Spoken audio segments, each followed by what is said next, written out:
Umwana wo mu karere ka Nyamasheke wakomeje kubica bigacika ku mbuga nkoranyambaga witwa Leontine wabaye uwa mbere mu gihugu cy'u Rwanda wagize amanota 99 n'ibice bitandatu.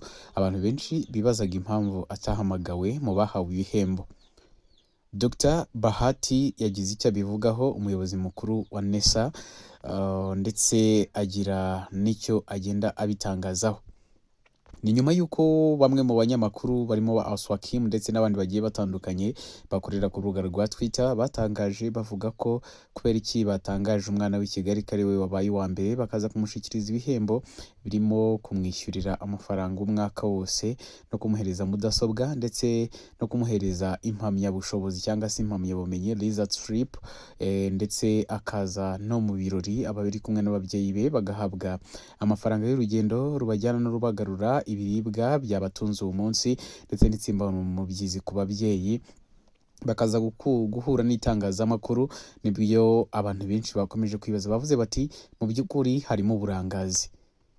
Umunyamakuru ukorera kuri Mama Urwa Gasabo yagerageje kwandikira umuyobozi ukora muri NESA aramubwira ati reka tuvugane, amuhamagaye aramukupa, amwandikira kuri WhatsApp ngo please text, ashaka ko bandikirana.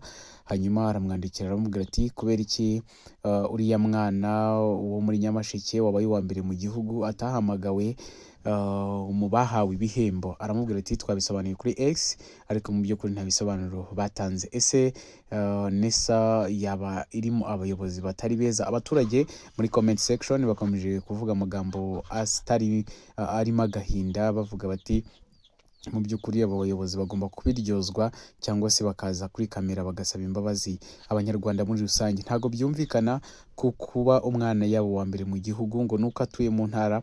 Ese Mama Urwa Gasabo yakomezaga abaza ati niba barabuze nimero bakamuhamagara ntibikunde, ese babuze gitifu w'umurenge, gitifu w'umurenge abura gitifu w'akagari, gitifu w'akagari se yari kubura umubyeyi w'uwo mwana? Ibyo bintu birimo uburangazi pe, kandi bagomba kuza kubisabira imbabazi. Nje ndi Sean Ivo hano kuri Umurava Media TV ndetse n'izindi platform zacu tugenda dutangarizaho amakuru. Ndagusaba kumwe mu bagize umuryango mugari ukanda kuri buto rya subscribe kugira ngo tuzajye tubana mu makuru n'ibiganiro tugenda tubagezaho. Nyuma y'uko abanyamakuru bakomeje kubica bigacika barengera uyu mwana w'umukobwa, bidaciye kabiri bahise bamuhamagaza mu mujyi wa Kigali aho NESA ikorera, nawe ashyikirizwa ibihembo birimo mudasobwa nziza cyane ndetse n'impamyabushobozi, ndetse banamuhereza amafaranga agomba kumwishyurira umwaka wose.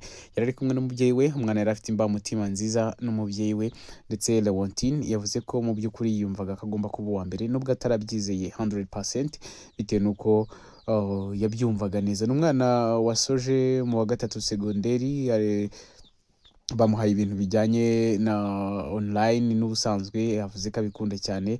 Yavuze ko mu by'ukuri yifuzaga kuziga programming ndetse n'ikigo bamuhaye kikaba kiri kwigisha iryo shami yifuzaga. Yavuze ko atewe ishema no kuba umunyarwandakazi wabaye uwa mbere mu wa gatatu segonderi.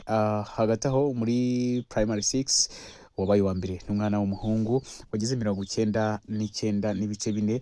Urumva yagiye kunganya n'umukobwa. Reka mbashimire mwese mwabanye nanjye ku Umurava Media TV, ibintu byose tubikorana ku murava ndetse n'umurego. Ndagusaba kuba umwe mu bagize umuryango mugari w'Umurava Media TV ukanda ku ibuto rya subscribe kugira ngo tuzajye tubana mu makuru n'ibiganiro tugenda dutambutsa hanga. Reka ngushimire niba nawe warakoze ikizamini, niba waratsinze, niba witegura kujya ku ishuri, reka nkubwire ngo komeza kugubwa neza. Murakoze cyane.